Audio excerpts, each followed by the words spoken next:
Hey guys, and welcome back to A Friend's Web. In this episode, I'm going to read all the books that we got from all the different endings that we had. So let us start. So the first one is called Angel in Pitch Black. So we will read that. Angel in Pitch Black.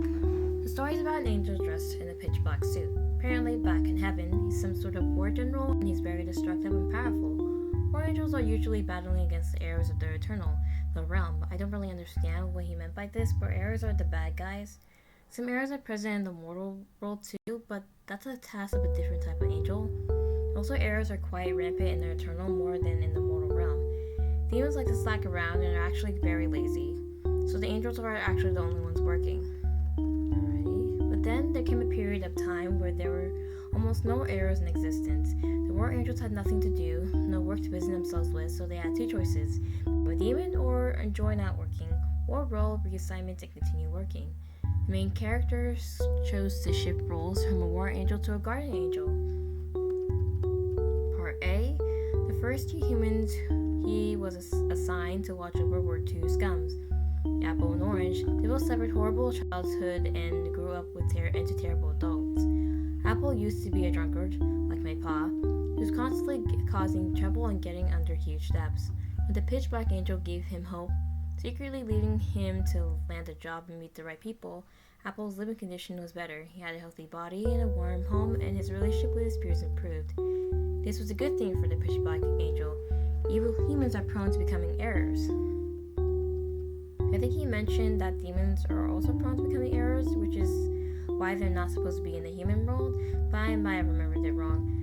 But Apple became very cruel. I mean, sure, he was very successful, but he was vile. He would step on other people and destroy relationships just to please himself. He came to a point where the pitch black angel's efforts to lead him back to a peaceful path were futile. And thus, not only was the angel unable to protect the human body from the death at the hands of the vengeful ones, he was unable to protect Adam's soul from corruption. Apple. I called him Adam. Apple's soul. Apple became an heir that the pitch black angel had no choice but to exterminate. Part B. His first mission as a guardian angel failed, so he took watch over Orange for his second attempt. Like what he did with Apple, the angel provided help from afar. Orange was at a very distance from Mother. All friendship attempts were turned down. When Angel peeked into Orange's mind to figure out what was wrong with her, he understood that Orange had no hope for humanity. To Orange, the world is very dark and cruel, which is not true at all. There are many wonderful things in life. Yeah. But the angel had already laid down the tools to help out Orange in life. She became a doctor. This was confusing to me. Orange had no compassion, but she wanted to become someone who saved others' lives. Angel saw this as a hope, a chance that Orange would have a peaceful path. The angel was mistaken. Apparently, Orange only became a doctor per her twisted desire. She would go into the countryside and offer free medical services. She's a liar.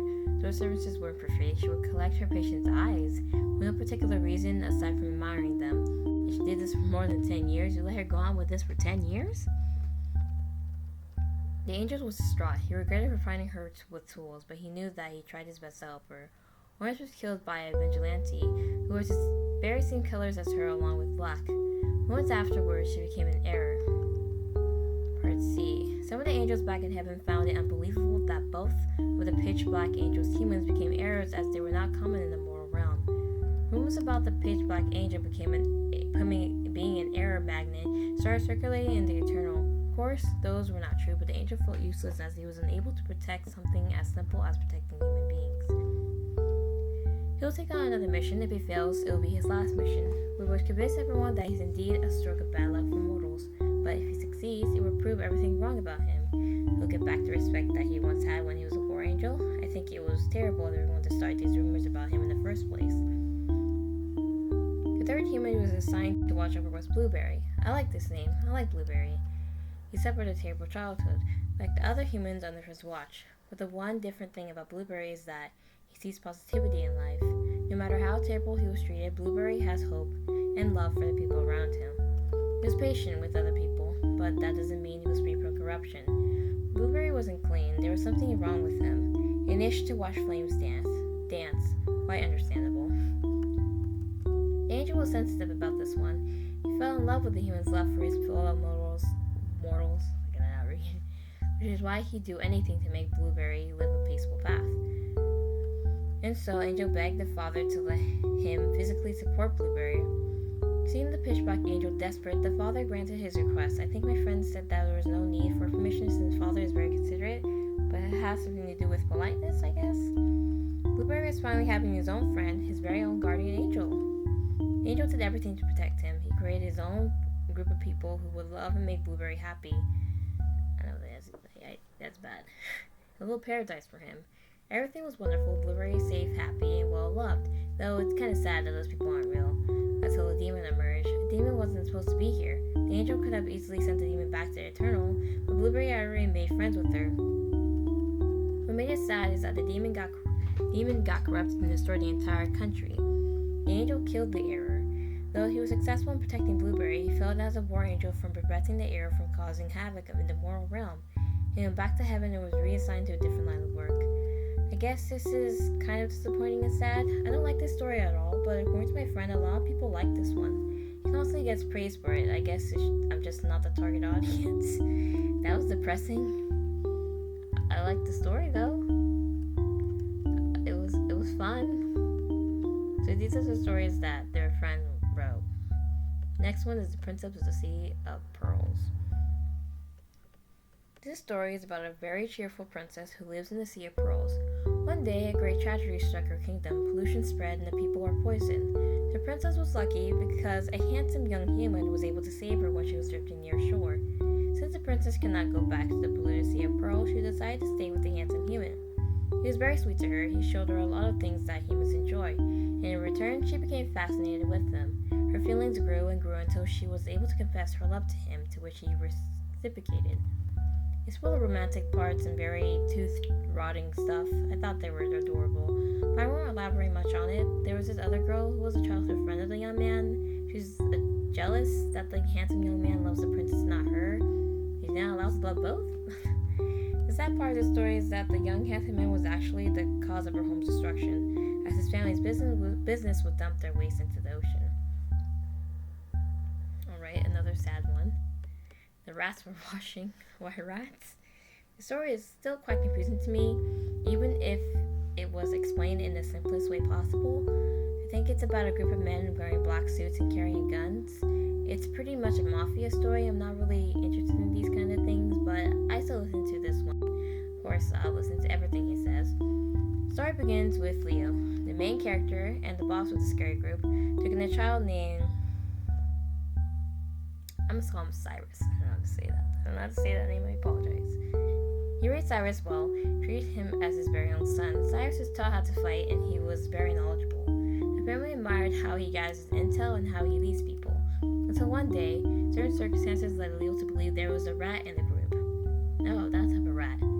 Tobacco smuggling came to a halt. A number of people stopped paying for protection, a less responsive source of intel, and sabotaged by the authorities. The fact that it persisted this long convinced Leo that there was someone with a high position who was ratting them out. Evidences pointed towards Cyrus, but it was too late when he found out about it. The family collapsed. Only a small group of people were following Leo now. Leo searched searched everywhere for Cyrus. When he found him, he fought and Leo lost. However, Cyrus explained why he did this. A rival family was getting up on them. It was better for their family to disband rather than to be utterly destroyed. Cyrus planned to destroy the rival from the inside, and his temporarily breaking up their own family had convinced the rivals that Cyrus was trustworthy. In the end, I think everything works out because Leo and Cyrus are happy and bonding again. There were some parts that I might have skipped over, but that was a pretty happy story. Alright, now the Ice Cream Club. This one is probably my favorite story that he wrote. It's light and sweet. The jokes are funny if you listen to them. Well, it doesn't have the same impact if I say that, though. They're a group of friends who go by code names of their favorite ice cream flavors: strawberry, Neapolitan, coffee, mint, chocolate chip, cookies and cream, rocky road, bubblegum, and chocolate. They also make ice creams at every chance they get. The thing I like the most about the story is that this is actually about them going into their dreams, like a lucid dream. Each dream is a different adventure with different conflicts. Strawberry is a cheerful girl who wants to be with her friends, so her dream is about help out people made of candy and make everyone happy. Okay. Neapolitan and coffee dream of riches and pieces of jewelry. Well, yeah, Neapolitan sounds like it is a fancy. Well, it's not really fancy, but it sounds like the name sounds fancy. They've been together forever, so they share the same dream. Their dream adventure is about treasure hunting, and it's a space adventure. They found aliens and tried to avoid the asteroid belt. It was awesome. Mint Choco Chip's dream is to be a dancer. Her dream world is about her family coming to terms with her and finding support in what she wants. Also, she wants to dance to cheer up and inspire the children who are being held back like her. It's very wholesome, and I feel fuzzy inside when I listen to this one. Cookies and Cream came from different countries, so he was quite new about many things. It took a while before he got to enjoy his dream of traveling at outer space. It was so much more fun to go there if you have friends to go with you. Rocky Road is the big brother you can rely on in a group, but that doesn't mean he's a killjoy. His dream is about making children comfortable and easing them from the pain they're currently experiencing. The dream was full of hard work, but the children's smiles gave it worth every sweat they gave. Bubblegum. Chocolate is a genius inventor. Does Bubblegum not have a dream? Chocolate is a genius inventor, but she doesn't really have the confidence to show off her work, so when it comes to explaining her inventions, people always get it wrong. And then they have the impression that none of her inventions work. Her dream is about collecting the parts of her machine. Everyone was supportive of her there. Good for her. I forgot what happened at the story's end. It seems like I forgot to write it, but that's quite impossible unless I purposely left it out. We don't know Bubblegum's dream though. Whatever, let's just read. Good story. Written by me, made by me, illustrated by me. And it just keeps saying, get away, get away, get away.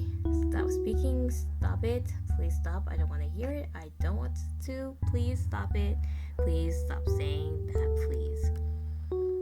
I don't like it, I don't want it. It hurts, please stop. Remember, I don't want to remember, please. I can't do this. It hurts, it's my fault. He's gone, I don't like it. Please stop speaking. I don't want to remember, it hurts. Get away from me, stop it. Quiet, shut up, shut up, shut up. Okay, that was ominous. Message from me to you. It's been a while, if you're not aware. It's been months. Where are you? I'm still waiting here, all alone. I wish to find you, but I also wish to keep my promise to you. Don't you remember? When I tried to step outside, even accompany you to whenever you're going, you start shutting down. You stop talking and your breathing becomes ragged. I stayed inside because you wanted me to. Because you're not yourself and I'm not safe. I'm not him, I can do better. I can protect you better, care for you better, but you only see him. I apologize for this, but I can never be him. Please come back, I'm still waiting. Okay. So what I see it, the friend that we keep meeting that's not actually our friend. He's a replacement for our friend. It seems like our friend actual real friend has died, and that friend of ours can't, or the fake friend, he can't come out with us because we just completely shut down whenever he's with us, and we don't really accept him. I don't know. I'm not really sure. But as I was reading the Angel in the Pitch Black, that story, I don't know, it was kind of reminding me, I was thinking what happened there was what happened in their world, since everyone just seemed, the people there with the headless people just seemed they were headless, but just seemed off about this whole thing. It was just really weird. It was just really interesting. So yeah, these are the stories. I don't know, you guys can interpret them to how you like them, but yeah. So thank you guys for watching this video.